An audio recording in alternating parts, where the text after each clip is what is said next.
क्योंकि वहां पर हनुमान जी सबसे बड़े भक्त हैं और उन्हें प्रभु श्री राम इसी भूमि पर छोड़ कर गए। उन्हें एक जीवंत भगवान माना जाता, उनका भी मंदिर होगा।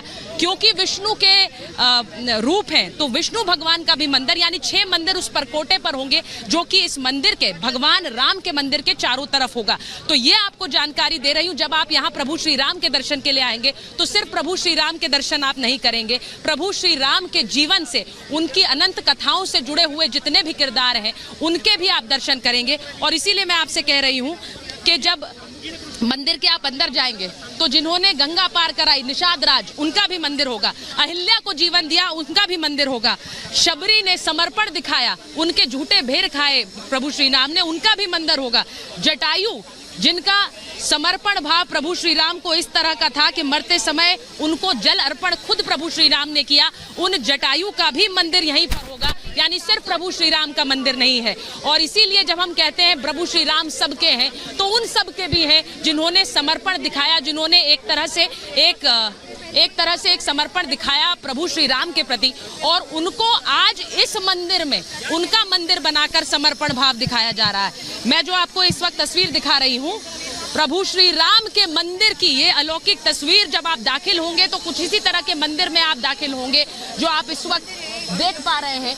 प्रभु श्री राम के दिव्य दर्शन इस मंदिर में, और अभी तक जो प्रभु श्री राम के बाल स्वरूप की जो मूर्ति है वो अभी तक उसका चयन नहीं हुआ है। 3 मूर्तियां अलग अलग जगह पर बनाई जा रही हैं, और ऐसी बनाई जा रही हैं कि एक शिल्पकार दूसरे की कला ना देख पाए।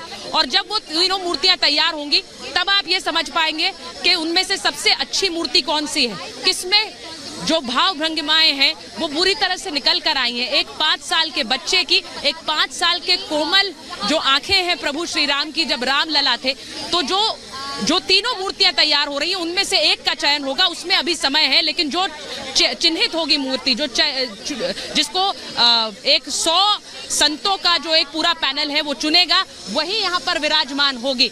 मैं ये तस्वीर आपको दिखा रही हूँ प्रभु श्री राम के भव्य जन्म स्थान मंदिर की, और जहाँ इस वक्त भी अभी काम चल रहा है। मैं आपको ये भी बताऊं कि जब प्रभु श्री राम की इस जन्म स्थान पर मंदिर का निर्माण की शुरुआत हुई, उस समय कई बाधाएं आई जिनके बारे में चंपत राय जी बता रहे थे। लेकिन उन बाधाओं के बीच भी इस मंदिर को, इस भूमि को पहले निर्माण कार्य के लिए दुरुस्त किया गया, फिर इसको समतल किया गया, फिर इस पे 2 तले बनाए गए जिन पे आप देख रहे हैं कि ये मंदिर है।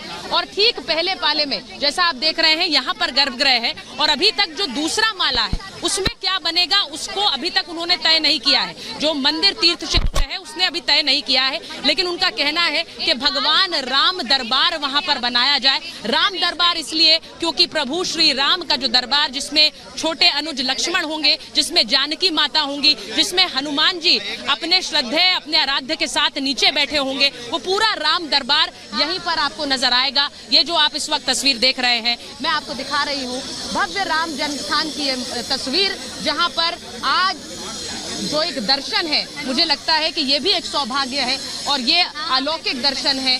निर्माण कार्य में जो लोग लगे हुए हैं, आप जरा वो भी देखिए। अलग अलग देश के अलग अलग राज्यों से लोग आए हुए हैं, कन्याकुमारी से लोग हैं, कर्नाटक से लोग हैं, राजस्थान के शिल्पकार हैं जो यहाँ पर काम कर रहे हैं। अलग अलग राज्यों से आए हुए लोग जो यहाँ पर इस काम को आगे बढ़ा रहे हैं, और उनका ये कार्य करना ये दिखाता है कि भगवान प्रभु श्री राम की भक्ति में सब समर्पित हैं, सब लगे हुए हैं। जो मैं तस्वीर इस वक्त आपको दिखा रही हूँ प्रभु श्री राम के जन्म स्थान मंदिर की, और जब हम यहाँ पर कवरेज के लिए आए हैं तो देखिए कि जो लोग इस वक्त इस काम में लगे हैं, अलग अलग राज्यों के, उनका काम जिस तरह से मंदिर निर्माण में वो लगे हुए हैं, लगातार उनका काम जारी है। उन्हें पता है कि इस वक्त न सिर्फ पूरे देश की बल्कि विश्व भर की निगाहें इस राम मंदिर पर लगी हुई हैं, और इसके साथ साथ वो भी शायद एक आदतन इस बात को स्वाभाविक रूप से मान चुके हैं कि उनके इस काम पर सबकी निगाहें हैं। लेकिन इसी के साथ साथ वो निरंतर अपना काम जारी रखे हुए हैं, क्योंकि प्रभु श्री राम की इस भक्ति के चलते यहाँ पर ये काम जो इस कारीगर लगे हुए हैं, जो शिल्पकार लगे हुए हैं, वो करते जा रहे हैं। ये प्रभु श्री राम की जन्म स्थान मंदिर की जो तस्वीरें हैं जो मैं आपको इस वक्त दिखा रही हूँ, और यहाँ पर एक भव्य मंदिर बनकर तैयार है। भव्य मंदिर के दर्शन आज आपको करा रही हूँ। इस भव्य मंदिर के दर्शन कराते हुए जो तस्वीर आपके सामने है, मैं फिर बताऊंगी, जो पीछे मकराना पत्थर जो राजस्थान से आता है, वहाँ उस मकराना पत्थर को यहाँ सीढ़ियों में लगाया गया है।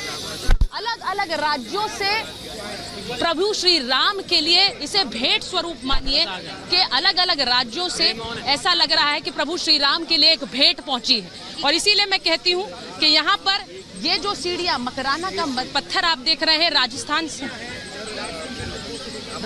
से आए हैं। सागौन की लकड़ी जो अंदर मंदिर में लगाई गई है वो राजस्थान से, वो महाराष्ट्र से आई हुई है। और यहाँ पर जो लोग हैं, जो कार्य में लगे हुए हैं, हमें एक